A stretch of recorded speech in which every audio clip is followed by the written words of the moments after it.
আসসালামু আলাইকুম রহমতুল্লাহি ওবরাকাতু। আশা করি আপনারা সবাই ভালো আছেন। যেহেতু আজকে থেকে ভারতের ট্যুরিস্ট ভিসা চালু হচ্ছে বাংলাদেশিদের জন্য। বাংলাদেশের যে ৫ টি centre tourist visa, IVAC centre যেটাকে বলা হয়, সেগুলিতে সব জায়গায় আজকে থেকে ট্যুরিস্ট ভিসা চালু হচ্ছে। এখন ট্যুরিস্ট ভিসার জন্য আপনি কি ডকুমেন্ট জমা দিবেন? কি ডকুমেন্ট আপনার লাগবে? সেই বিষয়টি নিয়ে আজকে উপস্থিত হয়েছি।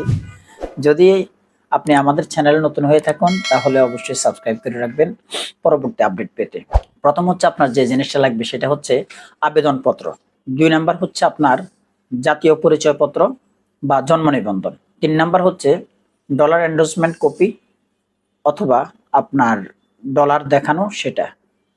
এবং ৪ নাম্বার হচ্ছে ব্যাংক স্টেটমেন্ট।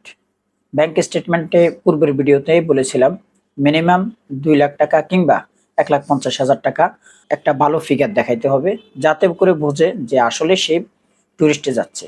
তবে এক্ষেত্রে মনে রাখবেন আগে অনেকে ফেক ডকুমেন্ট নিয়ে যায়, ফেক ব্যাংক স্টেটমেন্ট নিয়ে যায়। এখন নতুন করে হচ্ছে বিএফএস সেন্টারে যে অফিসাররা আছে, অফিসাররা কিন্তু আপনার অ্যাকাউন্ট ইনস্ট্যান্ট আপনাকে চেক করবে, দেখি আপনার অ্যাকাউন্টে ঢোকেন কত টাকা আছে। সেক্ষেত্রে এই বিষয়টা মাথায় রাখবেন। এরপরে যে ডকুমেন্টসটা আপনার দরকার সেটা হচ্ছে আপনার পাসপোর্ট। যদি কারো লস পাসপোর্ট হয় সেক্ষেত্রে আপনাকে একটি এফিডেভিট বা লস পাসপোর্টের আপনি যে জিডি করছেন জিডি কপি এগুলি দেখাইতে হবে। লস পাসপোর্টের ক্ষেত্রে একটা জিনিস মাথায় রাখবেন, সহজে ভারতের ট্যুরিস্ট ভিসা পাওয়া যায় না লস পাসপোর্টের ক্ষেত্রে। এই ক্ষেত্রে সবাই চেষ্টা করবেন আপনার পাসপোর্টটা যাতে ঠিক থাকে। আরেকটি ডকুমেন্ট হচ্ছে আপনার পেশাগত পরিচয়পত্র। পেশাগত পরিচয়পত্র বলতে আপনি কি জব করেন নাকি ব্যবসা করেন? যদি জব করে থাকেন, যেই কোম্পানিতে হয়তো আপনি প্রাইভেট কোম্পানি অথবা ব্যাংক অথবা সরকারি জব, সেই জায়গা থেকে আপনার একটি এনওসি লাগবে। আর যদি আপনি বিজনেস করে থাকেন, আপনার বিজনেসের trade licence, pad, gold seal এবং আপনার ভিজিটিং কার্ড। এই বিষয়গুলো হচ্ছে আপনাকে ভিসার জন্য জমা দিতে হবে।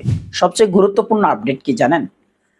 ট্যুরিস্ট ভিসার ক্ষেত্রে আগে আপনি কিন্তু স্লটটা আগে নিতে পারতেন। এখন নতুন নিয়ম অনুযায়ী আপনি যদি পরের দিন জমা দেন তাহলে আগের দিন আপনাকে স্লট নিতে হবে। আগের দিন স্লট দিবে, প্রত্যেক দিনের স্লট আগের দিন দিবে।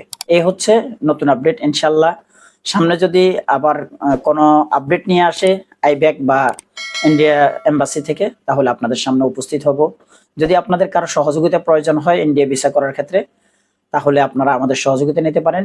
ডিসক্রিপশনে দেওয়া আমাদের নাম্বারে যোগাযোগ করবেন অথবা আমাদের অফিস ভিজিট করবেন। ধন্যবাদ। আসসালামু আলাইকুম রহমতুল্লাহ।